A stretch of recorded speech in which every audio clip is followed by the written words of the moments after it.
Good morning বৃত্তান, আপনাদের সঙ্গে আমি দেবলীনা। চোখ রাখবো আজকের মর্নিং আপডেটে। কেমন যাবে আজকের আবহাওয়া? আমাদের সঙ্গে টেলিফোনে রয়েছেন আমাদের প্রতিনিধি, তার কাছ থেকে শুনে নেব আজকের আবহাওয়ার রিপোর্ট। দেখো, উত্তরবঙ্গ কৃষি বিশ্ববিদ্যালয়ের আবহাওয়া দপ্তর যে বার্তা দিয়েছে তাতে বলা হয়েছে যে আজ কিন্তু উত্তরবঙ্গের সর্বত্র আকাশ মূলত আংশিক মেঘলা থাকবে। কোথাও কোথাও কিন্তু দু এক পশলা বৃষ্টি হতে পারে, মাঝারি বৃষ্টির কিন্তু পূর্বাভাস রয়েছে। সামগ্রিকভাবে এমনটাই পূর্বাভাস উত্তরবঙ্গ কৃষি বিশ্ববিদ্যালয়ের আবহাওয়া দপ্তর। এক্ষেত্রে বলা হয়েছে উত্তরবঙ্গের উত্তরের 3 জেলা, বিশেষ করে আলিপুরদুয়ার, জলপাইগুড়ি এবং কোচবিহারের ক্ষেত্রে কোথাও কোথাও কিন্তু হালকা বৃষ্টি হতে পারে। পাশাপাশি দক্ষিণ দিনাজপুর, উত্তর দিনাজপুর এবং মালদা জেলার ক্ষেত্রে কোথাও কোথাও হালকা থেকে মাঝারি বৃষ্টি হতে পারে, এমনটাই পূর্বাভাস আবহাওয়া দপ্তরের। পাশাপাশি দিনের সর্বোচ্চ তাপমাত্রা 37 ডিগ্রি সেন্টিগ্রেডের কাছাকাছি থাকবে এবং সর্বনিম্ন তাপমাত্রা কিন্তু 25 ডিগ্রি সেন্টিগ্রেডের কাছাকাছি থাকবে, এমনটাই পূর্বাভাস আবহাওয়া দপ্তরের। দিনের বাতাসের যে গতিবেগ সেটাও কিন্তু 11 কিলোমিটার প্রতি ঘন্টা এমনটা থাকতে পারে, এমনটা পূর্বাভাস দিয়েছে উত্তরবঙ্গ কৃষি বিশ্ববিদ্যালয়ের আবহাওয়া দপ্তর। এক নজরে দেখে নেব গত 24 ঘন্টার খবরের দুরন্ত আপডেট। উত্তর দিনাজপুর জেলার রাজনীতিতে নতুন অধ্যায়। জেলার 2 বিধায়ক কৌশিক চৌধুরী ও বিরাজ বিশ্বাস এবার রাজ্য মন্ত্রিসভায় জায়গা পেলেন। লোকভবনে প্রতিমন্ত্রী পদে শপথ নিলেন রায়গঞ্জের বিধায়ক কৌশিক চৌধুরী ও করণদিঘির বিধায়ক বিরাজ বিশ্বাস। উল্লেখযোগ্য বিষয় হলো দুজনেই প্রথমবার বিধানসভা নির্বাচনে প্রতিদ্বন্দ্বিতা করে জয়ী হয়েছেন। মাত্র 32 বছর বয়সী করণদিঘির তরুণ তুর্কি বিরাজ বিশ্বাস এবং রায়গঞ্জের ঘরের ছেলে কৌশিক চৌধুরীর মন্ত্রিত্ব লাভের খবরে 2 এলাকায় উৎসবের আমেজ। শপথ গ্রহণের পর 2 নবনিযুক্ত প্রতিমন্ত্রী সোশ্যাল মিডিয়ায় পোস্ট করে এলাকার মানুষ, দলীয় নেতৃত্ব ও কর্মীদের ধন্যবাদ জানিয়েছেন। তারা জানিয়েছেন মানুষের আস্থা ও ভালোবাসাই তাদের এই জায়গায় পৌঁছে দিয়েছে। এলাকার উন্নয়ন ও মানুষের পাশে থাকার অঙ্গীকারও করেছেন দুজনেই। প্রথমবারের বিধায়কদের সরাসরি মন্ত্রিসভায় অন্তর্ভুক্তির ঘটনায় রাজনৈতিক মহলে চর্চা শুরু হয়েছে। জেলা নেতৃত্বের দাবি, তরুণ নেতৃত্বকে সামনে এনে সংগঠনকে আরও শক্তিশালী করাই দলের লক্ষ্য। 2 বিধায়কের মন্ত্রিত্ব পাওয়ায় উত্তর দিনাজপুর জেলার উন্নয়নে নতুন গতি আসবে বলে আশাবাদী স্থানীয় বাসিন্দারা। নতুন মন্ত্রিসভায় ঠাঁই হলো উত্তর দিনাজপুরের 2 বিধায়কের। মন্ত্রিসভা সম্প্রসারণের ফলে সোমবার লোকভবনে একাধিক মন্ত্রী শপথ নিলেন, যার মধ্যে রায়গঞ্জের বিধায়ক কৌশিক চৌধুরী এবং করণদিঘির বিধায়ক বিরাজ বিশ্বাস প্রতিমন্ত্রীর দায়িত্ব পেলেন। জেলা থেকে 2 বিধায়ক মন্ত্রিত্ব পাওয়ায় স্বভাবতই খুশি জেলার বিজেপি কর্মী সমর্থকেরা। সোমবার জেলা বিজেপি কার্যালয়ের সামনে সাধারণ মানুষকে মিষ্টিমুখ করিয়ে খুশি ভাগ করে নেন বিজেপি নেতা কর্মীরা। এ প্রসঙ্গে জেলা সভাপতি নিমাই কবিরাজ বলেন, জেলা থেকে 2 মন্ত্রী রাজ্য মন্ত্রিসভায় স্থান পেয়েছে। এর ফলে আগামী দিনে উত্তর দিনাজপুর জেলার উন্নয়নে গতি আসবে। রাজ্য সরকারকে ধন্যবাদ জানান নিমাই কবিরাজ।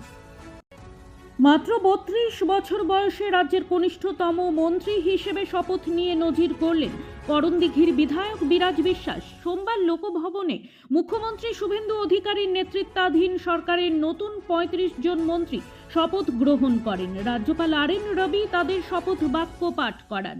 ছাত্র রাজনীতি থেকে উঠে আসা বিরাজ বিশ্বাসের রাজনৈতিক যাত্রা অত্যন্ত ঘটনাবহুল। রাষ্ট্রীয় স্বয়ংসেবক সংঘের হাত ধরে রাজনীতিতে হাতেখড়ি তাঁর। পরবর্তীকালে অখিল ভারতীয় বিদ্যার্থী পরিষদে যোগ দিয়ে সংগঠনের রাজ্য সম্পাদক এবং পরবর্তীতে সর্বভারতীয় সম্পাদকের মতো গুরুত্বপূর্ণ দায়িত্ব পালন করেছেন। 2026 সালের বিধানসভা নির্বাচনে করণদিঘি কেন্দ্র থেকে বিজেপির প্রার্থী হিসেবে লড়ে তিনি বাজিমাত করেন। শক্তিশালী প্রতিদ্বন্দ্বী গৌতম পালকে প্রায় 20,000 ভোটে পরাজিত করে তিনি বিধায়ক নির্বাচিত হন। নতুন মন্ত্রীর শপথের খবর পৌঁছতেই করণদিঘি এলাকায় খুশির জোয়ার বইছে। স্থানীয় বাসিন্দাদের আশা, তরুণ এই নেতা মন্ত্রিসভায় ঠাঁই পাওয়ায় এলাকার দীর্ঘদিনের পরিকাঠামোগত ও প্রশাসনিক দাবিগুলি দ্রুত বাস্তবায়িত হবে। খুশির হাওয়া মন্ত্রীর পরিবারেও। বাবা বিনয় বিশ্বাস জানান, তিনি অত্যন্ত খুশি। ছোটবেলা থেকে ছেলের ওপর জোর করে কিছু চাপিয়ে দেননি। ছেলে যা চেয়েছে তাই করেছে।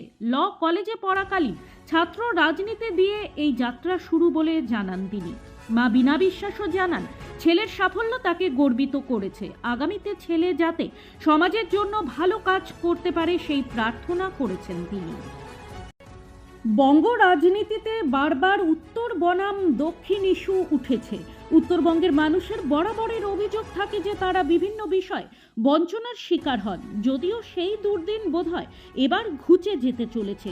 বাংলায় বিজেপির প্রথম সরকার গঠন আগেই হয়ে গিয়েছিল, আর রাজ্য মন্ত্রিসভার সম্প্রসারণে এবার উত্তরবঙ্গ থেকে মন্ত্রী হলেন আরও 10 জন। এদের মধ্যে উল্লেখযোগ্য নাম অবশ্যই শিলিগুড়ি বিধানসভা কেন্দ্র থেকে জয়ী বিজেপি প্রার্থী শঙ্কর ঘোষ। 2021-এর পর 2026 টানা দুবারই রেকর্ড মার্জিনে শিলিগুড়ি কেন্দ্র থেকে ভোটে জিতেছিলেন। আর এবার পূর্ণমন্ত্রী হিসেবে শপথ নেওয়ার পর শঙ্কর ঘোষ বলছেন, মন্ত্রী আমি হইনি, মন্ত্রী হয়েছেন যে মানুষেরা আমাদের উপর প্রত্যাশা রেখে আমাদেরকে সরকার গড়ার সুযোগ দিয়েছিলেন, জনাদেশ দিয়েছিলেন। মন্ত্রী তারাই হয়েছেন। আমাদের মূল কাজ হলো, মূল ভূমিকা হলো মানুষের প্রত্যাশাগুলো বাস্তবের মাটিতে নামিয়ে নিয়ে আসা। প্রতিদিনের প্রতি মুহূর্তের খবরের আপডেট পেতে চোখ রাখুন নিউজ বৃত্তান্তের ফেসবুক পেজে। সাবস্ক্রাইব করুন নিউজ বৃত্তান্ত ইউটিউব চ্যানেলকে।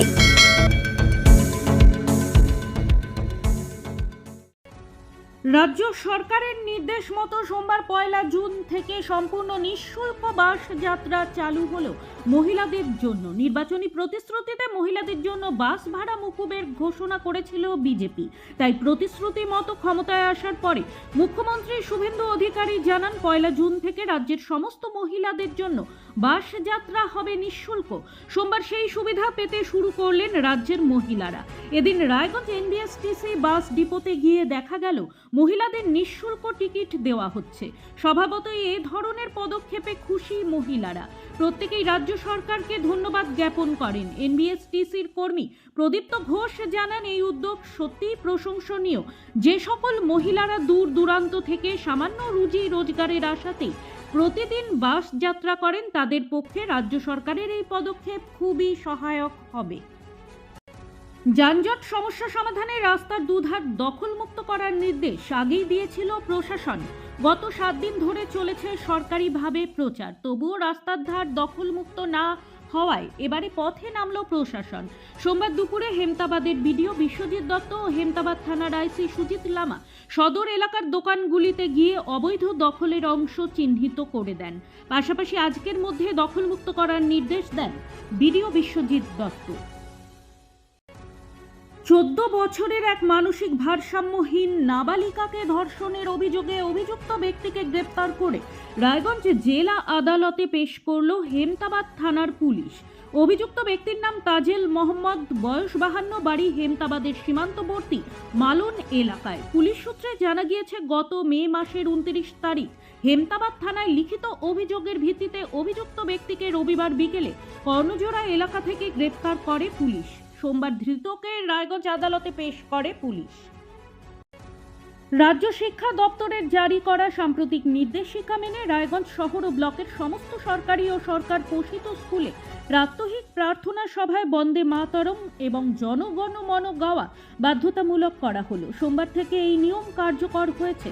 শিক্ষা দপ্তরের পাঠানো সার্কুলার অনুযায়ী জাতীয় সংহতি ও দেশাত্মবোধ জাগ্রত করতে প্রতিদিন স্কুল শুরুর আগে প্রার্থনা সভায় প্রথমে বন্দে মাতরম এবং তারপর জাতীয় সঙ্গীত জনগণ মন গাইতে হবে।